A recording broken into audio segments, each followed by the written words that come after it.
In this video tutorial, I'm going to share to you on how you can fix if device manager is not opening on your Windows, or what are the other ways on how we can open the device manager on your Windows. So let's get started.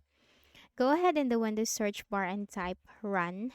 Now click on run under the best match and the run window will appear from here.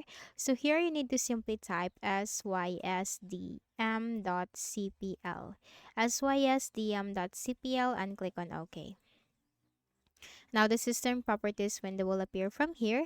So simply click on the hardware tab and here you can find device manager. Click on that and the device manager will open for you. Okay, this is the first method. The second method, go ahead in the Windows search bar and type PowerShell.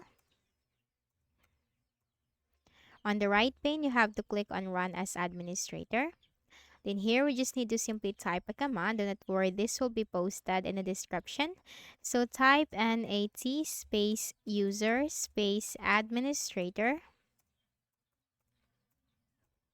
space / active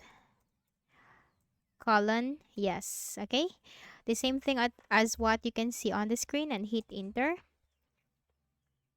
Now we need to simply type devmgmt.msc,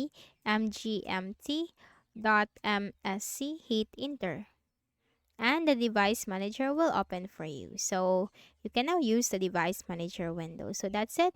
Those are the easy ways on how we can open, or another ways to open the device manager window to fix the issue. So I hope this video helped you. Kindly please do not forget to hit the like button and subscribe to this YouTube channel for more tutorials like this. Thank you for watching.